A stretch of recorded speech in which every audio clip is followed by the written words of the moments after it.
Hujambo, karibu katika kipindi hiki cha kubobea andikoni.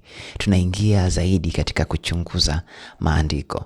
Na tupo katika series yetu ya masomo 13 na hapa tupo katika somo la 7 ambalo lina kichwa kinachosema Yesu na Uislamu. Masomo mawili yaliyopita tuliangalia Yesu na Uhindu, tukaja tukaangalia Yesu na Ubudha, na saa hizi tunaangalia Yesu na Uislamu. Na kabla hatujaendelea, hebu tupate ombi. Baba yetu mtakatifu, asante sana kwa kutupatia wasaa huu, muda huu tunapochunguza kweli hizi. Fungua akili zetu tuweze kuelewa kile ambacho unahitaji kutufundisha. Katika jina lako Yesu Kristo, amina. Somo letu juma hili linaanza na kumwelezea mwanzilishi wa Uislamu ambaye ni Muhammad. Muhammad huyu alizaliwa katika kabila maarufu sana katika kipindi hicho cha miaka ya 570 baada ya Kristo, na hili kabila linaitwa Quraysh huko Maka, na huyu anachukuliwa kama ndiye mwanzilishi wa Uislamu. Na kwa masikitiko makubwa, mwanzo wa maisha yake yalikutana na changamoto kubwa, moja ikiwa kifo cha baba yake kabla hajazaliwa, lakini mbili ilikuwa kifo cha mama yake baada ya kuzaliwa na kuishi miaka kama 6. Kwa hiyo akiwa na miaka 6 mama yake alifariki. Inasikitisha kiasi gani? Lakini akiwa na miaka 40 huyu Muhammad alipata ufunuo, na huu ufunuo ulikuwa kutoka kwa malaika aliyekuwa anaitwa Jibril. Na baadaye huu ufunuo uliendelea kwa miaka kama 23, na hapo alikuwa na vitu vingi alivyokuwa amefunuliwa, na akaandika kitabu, na hicho kitabu akakipa jina Quran.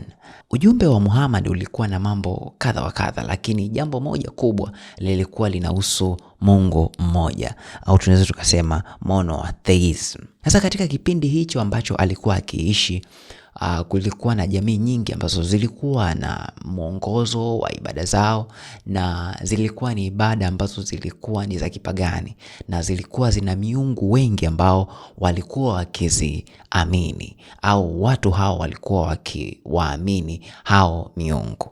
Sasa imani ya huyu Muhammad ambayo ilikuwa ni imani katika Mungu mmoja, au katika umoja wa Mungu, au monotheism, uliingiliana na jamii za kipagani katika maeneo ambayo yeye alikuwa akiishi, maeneo ya Maka, ambayo jamii nyingi zilikuwa ni za kipagani ambazo zilikuwa zinaamini katika miungu wengi.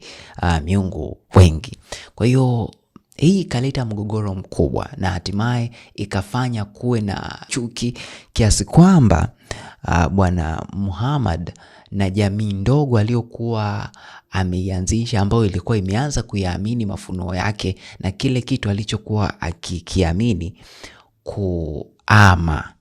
wakahama na wakahamia katika eneo la Madina, na huu ulikuwa ni mwaka 622. Hili tukio liliitwa hijra. Yaani haya matukio mengi ambayo unayasikia hapa huwa tunayasikia tu mtaani yakizungumzwa, yapo katika historia kama hivyo. Na kwa hiyo katika hali hiyo, kalenda ya Kiislamu ikaanzishwa katika mwaka huu ambao walihama kutoka Meka kwenda Madina. Na baada ya hapo hii dini ikaendelea na kukua sana kiasi kwamba ikawa dini kubwa, na huyu Muhammad akapata wafuasi wengi sana. Na baada ya kupata wafuasi wengi, Muhammad alianza kushirikiana kidiplomasia na viongozi mbalimbali katika maeneo mengi ya nchi kadha wa kadha, au katika maeneo ya jamii tofauti tofauti, na hii ikapelekea kuanzisha jamii ya Kiarabu ambayo ikaitwa rasi ya Uarabuni chini ya dini ya Kiislamu. Kwa hiyo huko akabadilisha miungu mingi ambayo walikuwa nayo, na wakabaki na Mungu na ibada ya Mungu mmoja ambaye anaitwa Allah. Leo Uislamu ni kati ya dini mashuhuri ulimwenguni na ni dini ya pili kwa ukubwa, ambayo ina watu takribani bilioni 2, ambao ni sawa na 25% kwa wakazi wa ulimwengu mzima. Na hii dini ipo maeneo mengi ya Afrika Kaskazini. Tunaona dini nyingi za Afrika Kaskazini hapo kuna Uislamu mwingi, lakini pia kuna Mashariki ya Kati, lakini pia kuna nchi za Asia Kusini. Huko ndiko maeneo yaliyosheheni Uislamu huko. Katika Uislamu Yesu anaheshimiwa, na anaheshimiwa kama moja ya manabii wakubwa na ambaye alizaliwa na Bikira Mariam kwa njia ya muujiza. Lakini jambo kubwa ni kwamba Qurani inathibitisha unabii wa Yesu na miujiza yake na inaitambua kabisa. Lakini tofauti kubwa inasisitiza ya kwamba Yesu si Mungu. Na Qurani pia inafundisha ya kwamba Yesu atarudi duniani, na akirudi anakuja kurudisha haki kabla ya hukumu. Jambo ambalo ni tofauti kidogo, kwa sababu linamaanisha kwamba Yesu hatarudi mara ya pili kama mtawala, lakini yeye atakuwa amekuja kama ishara ya mwisho wa wakati. Jambo ambalo ni tofauti kidogo na Ukristo unavyoamini. Juma hili tutaangalia mambo kadha wa kadha. Moja, tutaangalia Yesu ni nani, na tutafahamu Yesu anazungumzwaje katika Uislamu, lakini pia tutaangalia Yesu anazungumzwaje katika Ukristo. Lakini pia tutaangalia Yesu anazungumzaje na moyo wa mtu mmoja na mwingine, haijalishi ni Muislamu au sio Muislamu hivyo. Lakini pia tutaangalia hisia kali za Muhammad katika dini zilikuwa ni zipi na nini ambacho alihitaji kukirithisha. Lakini pia tutaangalia utambulisho zaidi wa Yesu kama nilivyokwisha kusema hapo awali. Na tutakuwa na mada kadhaa hapa ambazo tutazichunguza, na mada ya kwanza inasema umoja wa Mungu. Mada ya pili tutaangalia mwana aliyeahidiwa. Mada ya tatu tutaangalia kumwinua Kristo juu kwa upendo. Na tutakuwa tunamaliza kabisa. Tukianza na umoja wa Mungu. Hapa sasa kuna mafundisho mengi ambayo Muhammad alikuwa ameyafundisha, na yeye anasisitiza juu ya tauhid. Tauhid ilikuwa ni fundisho ambalo linaeleza juu ya umoja wa Mungu, na kwamba Mungu ni mmoja, hana wasaidizi wala hana mtu ambaye anashirikiana naye, wala hana nafsi nyingine, wala hana nafsi zozote ambazo zinashirikiana naye kutengeneza kitu kimoja. Kwa hiyo Muhammad alisisitiza kabisa ya kwamba Mungu ni mmoja tu. Lakini pia Qurani inadai kabisa ya kwamba hakuna kiumbe kingine chochote ambacho kinaweza kufananishwa na Mungu. Sasa Muhammad, kwa kuchunguza habari za Ibrahim na manabii wengine, alitatazika na swala hili la utatu mtakatifu, na kwa hakika akasema ya kwamba haiwezekani kuwa na utatu mtakatifu. Kwa hiyo Mungu ni mmoja asiye na nafsi zingine, wala hana wasaidizi wowote ambao wanamsaidia. Sasa tunaweza kuwaza, ukiachana na Ukristo, labda hawa wapagani ambao walikuwa na miungu mingi, ni kwa nini walikuwa na miungu mingi? Kimsingi walipokuwa wakiangalia upepo, wakiangalia mvua, wakiangalia upendo, wakiangalia giza, wema na uovu, haya yote yaliwafanya waone kama hivi vyote ni nguvu ambazo zinapingana. Na mfano kama mvua na upepo wakaona kama ni nguvu fulani ambazo si za kawaida. Kwa hiyo wakasema kabisa haiwezekani ya kwamba hizi nguvu ziwe hivi. Kuna kitu nyuma yao ambacho wakasema ni Mungu. Kwa hiyo wakaita Mungu wa upepo, Mungu wa mvua, Mungu wa jua, Mungu wa nini, kuhusu miungu mingi katika jamii za kipagani. Hivyo ndivyo ilivyotokea.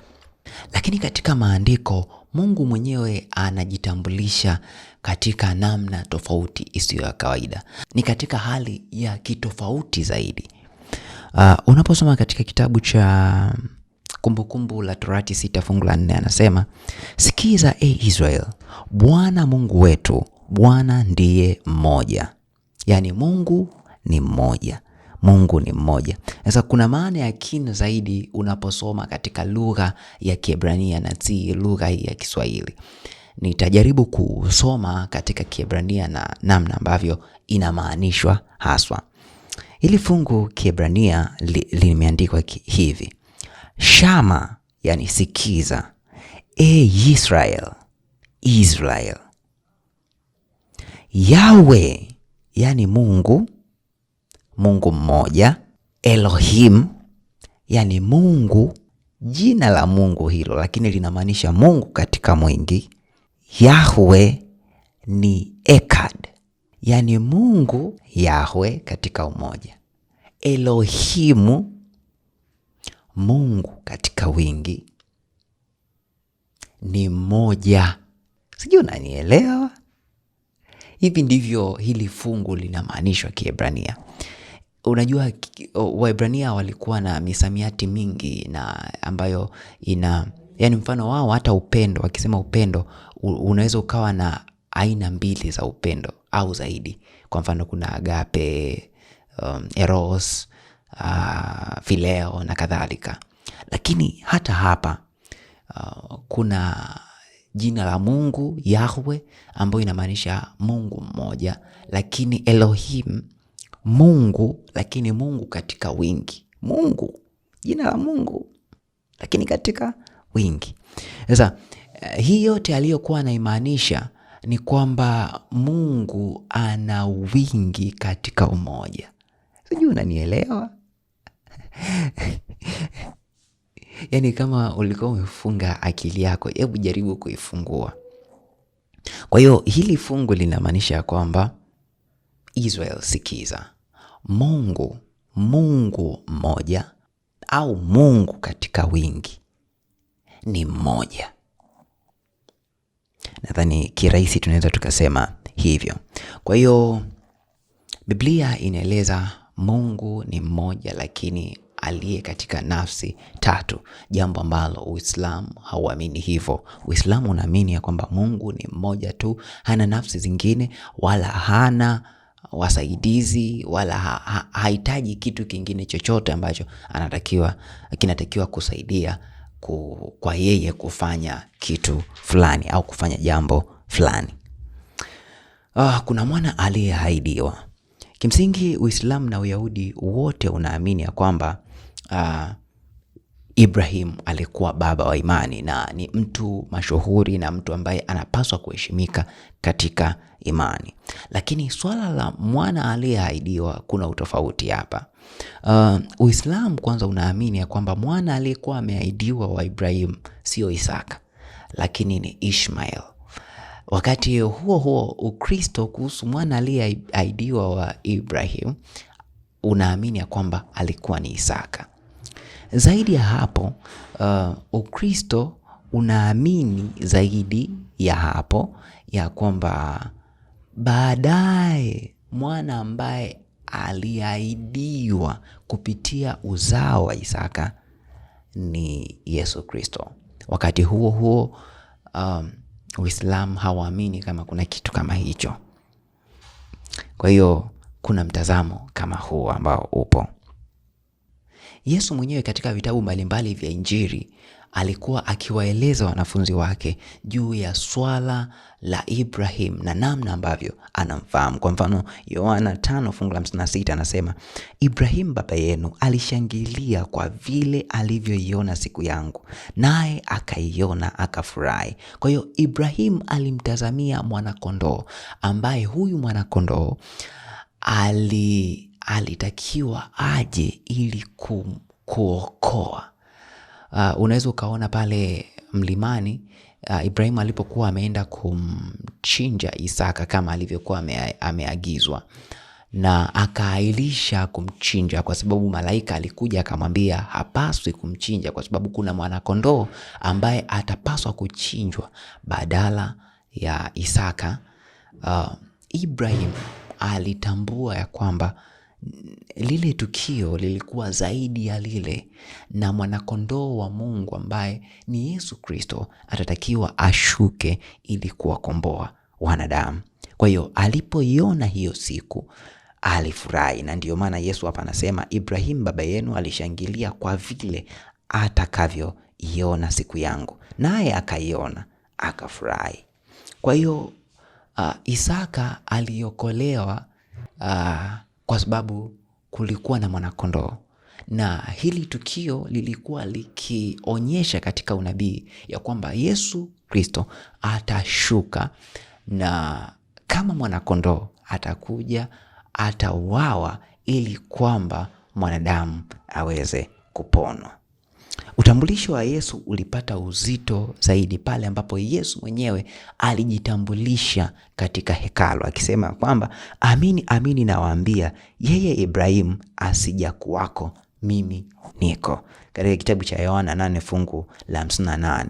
Na Wayahudi walielewa vizuri kabisa Yesu alichokuwa akimaanisha, kwa sababu Yesu alikuwa anamaanisha kila ambacho kilizungumzwa katika Kutoka 3 fungu la 14 ya kwamba mimi niko ambaye niko.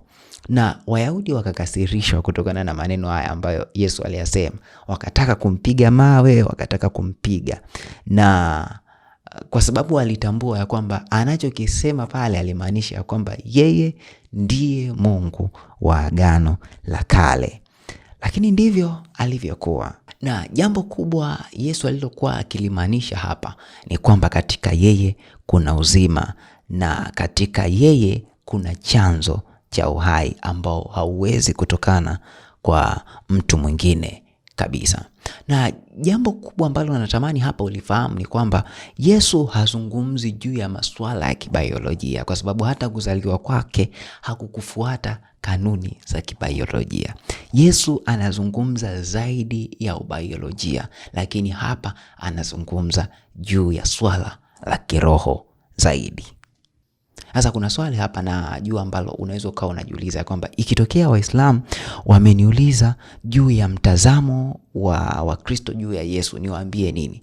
Jambo kubwa ni kwamba sio kwamba Mungu alimzaa Yesu, la hasha, au Mungu alimzaa mwana, hapana.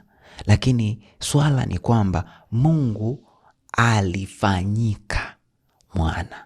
Sijui unanielewa? Mungu alifanyika mwana. Naamini utakuwa umenielewa. Mada nyingine inasema kafara inahitajika. Kafara inahitajika. Sasa kuna dhana ambayo inakuwa ni mara nyingi ngumu kueleweka, na hasa kwa Waislamu ndugu zetu hawa. Katika Uislamu Allah hutoa msamaha moja kwa moja. Yaani unaenda kwa Mungu, unaenda kwa Allah, unamwomba msamaha na anakusamehe moja kwa moja. Lakini kwa Ukristo ni tofauti, kwamba kutokana na dhambi zilizokithiri, kwa sababu kuna utofauti wa namna ambavyo uzito wa dhambi unachukuliwa kwa Uislamu na kwa Ukristo. Wakristo wanaamini dhambi inapofanyika deni kubwa linatokea, na hakuna namna ya kuliondoa hilo deni lakini kwa kafara ya damu. Na kwa kafara ya damu ndio ile ambayo ilifanyika na Yesu Kristo pale msalabani, ambayo ikafuta vyote hivyo. Sasa ili uweze kuungama dhambi zako au ili uweze kutubu, ni lazima upitie kwa kuhani au kwa huyu ambaye alifanyika kafara, Yesu Kristo. Na ukishaomba, dhambi zako zitapitia kwa Yesu Kristo, na yeye atakuombea kwa Baba na wewe utasamehewa. Ndivyo ambavyo Waebrania katika Biblia inatuambia, tofauti na ambavyo Uislamu unaamini. Uislamu unaamini ukishaomba moja kwa moja kwa Allah na wewe unasamehewa. Unaposoma katika kitabu cha Surah Al-Zumar 39 fungu la 53 inasisitiza juu ya rehema ya Mungu. Yenyewe inasema, hiki ni kitabu katika Qur'ani, ya kwamba sema, enyi waja wangu waliojidhulumu nafsi zao, msikate tamaa na rehema ya Mwenyezi Mungu. Hakika Mwenyezi Mungu husamehe dhambi zote. Hakika yeye ni mwenye kusamehe, mwenye kurehemu. Ndivyo inavyozungumza Qur'an, na of course ni wako sahihi, lakini kuna sehemu hapo katikati ambayo inatakiwa iongezwe ya kuhani ambaye ni Yesu Kristo, ambaye ndiye mwombezi kwa Baba kutokana na deni ambalo limesababishwa na dhambi. Kwa hiyo Yesu kama Mungu kamili na mwanadamu kamili alichukua deni hilo na kulipa adhabu ya dhambi kwa kifo chake msalabani. Unaposoma katika kitabu cha Isaya 59 fungu la 2, Biblia inaeleza wazi ya kwamba maovu yenu yamewafarakanisha ninyi na Mungu wenu, na dhambi zenu zimeuficha uso wake msiuone, hata hataki kusikia. Maovu yetu yameuficha uso wake, hata hataki kusikia. Sasa ili tuweze kurejesha uso wake kwetu, ni lazima tupitie kwa nafsi ya mwana ambaye ndiye aliyekufa kama kafara, na yeye atuombee kama kuhani mkuu kwa Baba, na tuweze kuondolewa au kufanyiwa upatanisho wa dhambi zetu. Jambo la kushangaza ni kwamba Uislamu leo una waongofu wengi na una watetezi wengi ambao kila siku wanasimama kuutetea, lakini Ukristo utetezi wao ni wa kusikitisha. Leo hii Mungu anahitaji watu ambao watasimama na kutetea imani ya Ukristo kwa watu wengine, waweze kumjua Kristo, waweze kujua Ukristo, na waweze kusimama na Kristo siku zote. Na wewe unaweza ukawa mmoja wapo leo. Kuna nukuu hapa ambayo nahitaji kuisema hapa. Inasema Kristo alivuta mioyo ya wasikilizaji wake kwake kwa kuonyesha upendo wake, na kisha kidogo kidogo, kadri walivyoweza kustahimili, aliwafunulia ukweli mkuu wa ufalme. Sisi pia tunapaswa kujifunza kuendana na hali ya watu, kukutana na watu pale walipo. Ingawa madai ya sheria ya Mungu yanapaswa kuwasilishwa kwa ulimwengu, hatupaswi kusahau kwamba upendo wa Kristo ndiyo nguvu pekee inayoweza kulainisha moyo na kuongoza katika kutii. Hii ni katika Review and Herald Novemba 25 mwaka 1890, ambacho kimeandikwa na Ellen G. White. Sasa leo kama utasahau mambo yote ambayo nimeyasema, natamani uyakumbuke haya mambo matatu. Jambo la kwanza ni Ukristo ni dini inayomwamini Mungu mmoja, ikifundisha kwamba kuna Mungu mmoja tu. Jambo la pili, Biblia inafunua uhusiano wa upendo ndani ya asili ya Mungu mwenyewe. Tatu, Biblia inafundisha wazi uungu wa Yesu, na wakati mwingine humuita Mungu. Kwa hiyo tuna Mungu mmoja pekee, lakini ambaye ana nafsi tatu. Basi huo ndio mwisho wa somo letu katika juma hili, na tunapofunga tupate ombi. Baba yetu mtakatifu, tunakushukuru sana kwa kufungua akili zetu ili tuweze kuelewa kile ambacho unahitaji kutufundisha. Tusaidie tutendee kazi kwa kila kitu ambacho umetufundisha, na tuwezeshe tufanye sawa na mapenzi yako, katika jina lako Yesu Kristo. Amina.